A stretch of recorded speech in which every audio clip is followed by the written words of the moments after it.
Et nous retrouvons François Billot-Lochner. Bonjour François. Bonjour Guillaume. Merci d'être de nouveau avec nous. Vous étiez déjà là la semaine dernière, mais merci d'être de nouveau avec nous pour cette émission de Terre de Mission. Je voulais, puisque la semaine dernière on évoquait votre lutte contre, la lutte de la Fondation de services politiques contre la pornographie, il y a un autre aspect qui est la débauche, la perversion dans l'Église elle-même et tout ce qui tourne autour de la crise qui a explosé aux États-Unis, mais qui est en fait beaucoup plus large que ça dans toute la sphère occidentale en particulier, du clergé et des clercs prédateurs sexuels, notamment de jeunes hommes. D'abord, comment est-ce que vous avez réagi à l'annonce du grand jury de Pennsylvanie, à l'annonce de la lettre de Monseigneur Vigano? Quelle a été votre première réaction?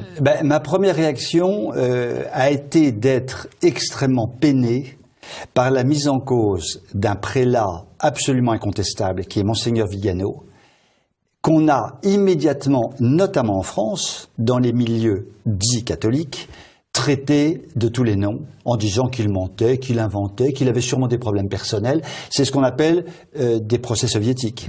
Donc là, me retrouver brutalement dans une ère stalinienne sur un sujet aussi important, ça m'a profondément peiné. Donc ça a été ma première réaction immédiate, accompagnée évidemment d'une très grande tristesse de voir qu'à ce point, les élites, et notamment au Vatican, sont mêlées à des scandales objectivement insupportables.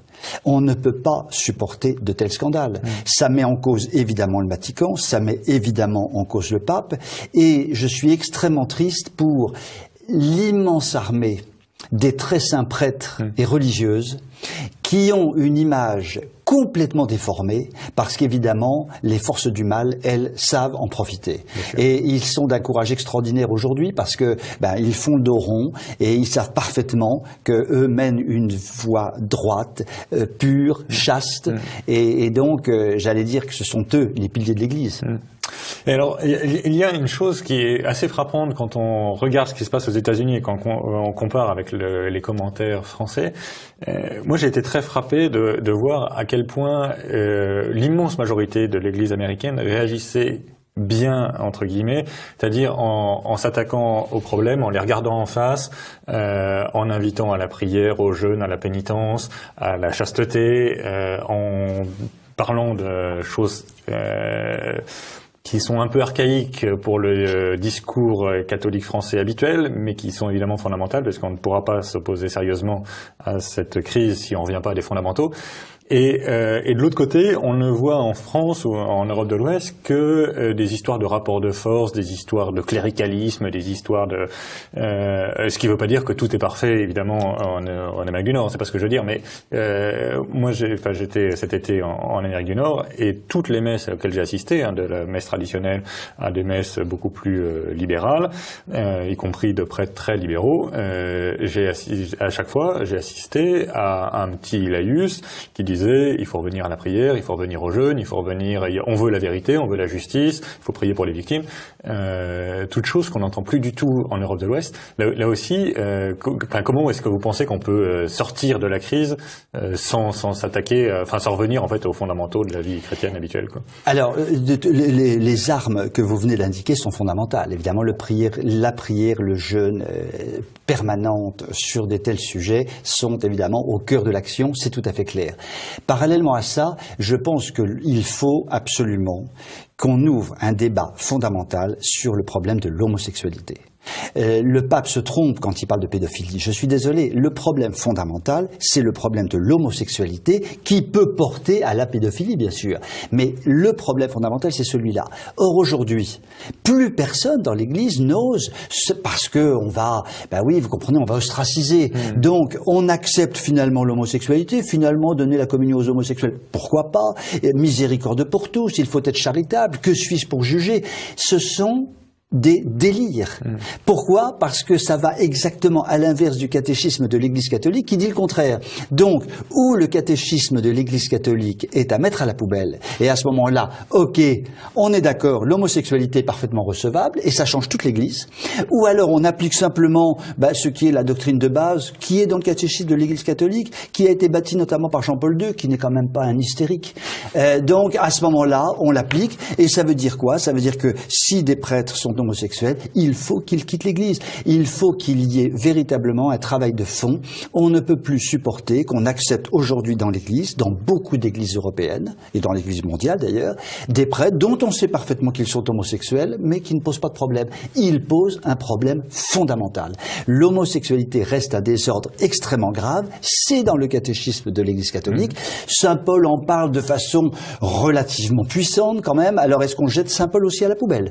Donc arrêtons d'être dans le mensonge, parce que ce mensonge perturbe complètement les mentalités des catholiques, notamment du monde occidental et notamment de l'Europe. Je pense notamment aux églises évidemment du Nord. L'Allemagne est complètement à la ramasse sur de tels sujets. Donc arrêtons. Et là, franchement, il y va de la salubrité de l'Église. Je pense qu'aujourd'hui, les catholiques, de plus en plus, sont complètement effarés par tout ça. Il ne faudrait pas qu'on arrive ou à des schismes ou à des renfermements en disant l'Église, de toutes les façons, je ne crois plus en ce qu'elle raconte parce qu'elle est dans le mensonge permanent, on ne sait plus très bien.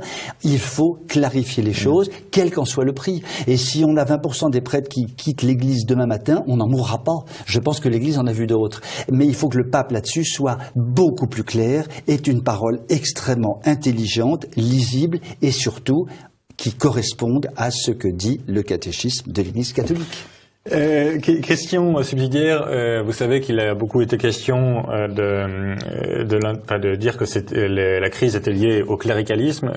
Qu'est-ce que vous pensez? Enfin, en particulier, c'est le pape François dit que le cléricalisme est l'une des causes principales de cette crise des clercs prédateurs sexuels. Qu'est-ce que vous en pensez? Moi, vraiment, je ne suis absolument pas d'accord. Vraiment pas du tout d'accord.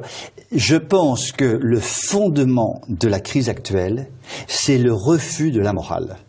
L'Église, aujourd'hui, a une peur panique de la morale au sens traditionnel du terme. Ce n'est pas les déchets sélectifs qu'il faut mettre dans les poubelles. Alors, c'est très bien là, je suis dans la morale écologique. Non, je parle de la vraie morale, de la morale façon saint Thomas d'Aquin, si vous voulez.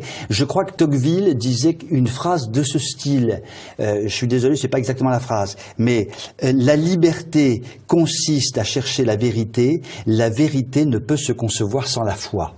En fait, il liait les trois choses. Et je trouve que cette expression de Tocqueville est extrêmement intéressante. Il faut vraiment que la foi soit au service de la vérité, de la morale, et tout ça est complètement lié, et l'Église doit marteler sur la morale, sur le bien et le mal, mais le vrai bien et le vrai mal, et pas des choses tout à fait secondaires qui, franchement, n'ont pas d'intérêt.